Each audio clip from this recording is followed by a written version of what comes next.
How's it going, everybody? My name is Esler, and right now I am on the line with Will Lambek, one of the staff members at Migrant Justice, to talk about Suli, Kike, and Alex, who were apprehended by ICE officers last week. Will, how are you doing? Well, we're hanging in here. Thank you. So, can you tell us what happened, what's been happening with in the last week? Yeah, so last Friday we've seen three ICE arrests of members of the immigrant community here in Vermont. On Friday, two migrant justice leaders, Enrique Quique Balcazar and Suli Palacios, were arrested shortly after they left the migrant justice office here in Burlington, Vermont. Their car was surrounded by four unmarked ICE vehicles, and they were pulled from their car. Uh, 2 days earlier, Alex Carrillo was arrested on his way to court in Burlington. He was with his wife at the time. The two have a 4-year-old daughter. He was going to get a charge dismissed, actually, which was dismissed in his absence, but ICE picked him up on his way in. Now, where is he being held, and Suli as well? All three of them are being held in Strafford County Detention Facility in Dover, New Hampshire. That's a county jail that ICE has a contract with to detain immigrants. What have you done since the arrest? I've seen some protests happening in Burlington and some protests that happened like that night, that the day that it happened. Absolutely. So Enrique and Suli were arrested on a Friday afternoon. They were able to make a call to the Migrant Justice Office as they were being detained. Several of us were able to arrive on the scene just in time to see them getting loaded into vans and driven away. About 50 community members gathered together that evening outside the ICE office in St. Albans, Vermont, to denounce their arrests and to bear witness and let them know that they weren't alone. Um, Saturday afternoon, there was a march in Burlington with around 500 people taking and shutting down a whole city block here in downtown Burlington.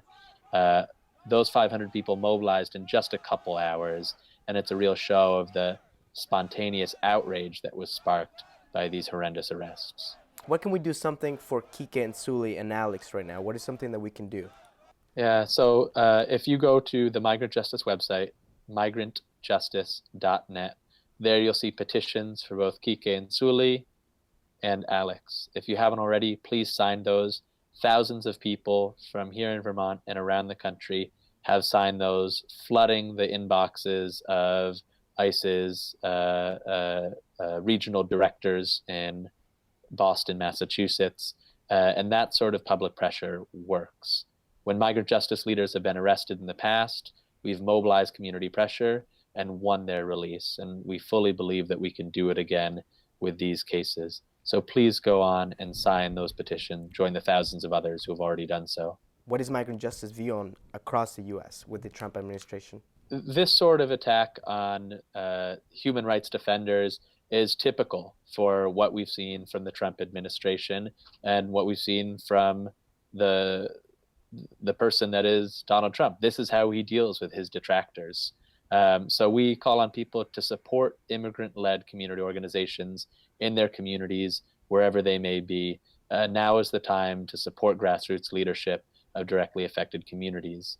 And that brings me to another point, which is that Kike and Suli were targeted because they're organizing within their community for justice, for human rights, and for dignity. Mm-hmm. Kike is the architect of a campaign called Milk with Dignity, which is a groundbreaking program to get corporations to take responsibility for human rights abuses within their supply chains, for immigrant dairy workers who are working 60, 70, 80 hours a week at sub-minimum wages and substandard housing without safety equipment, without a break, a day off, a day of vacation. Kike is an architect of this program, and he's been one of the people negotiating with Ben and Jerry's for over 2 years now to get them to follow through on a commitment that they made in 2015 to implement Milk with Dignity in their supply chain.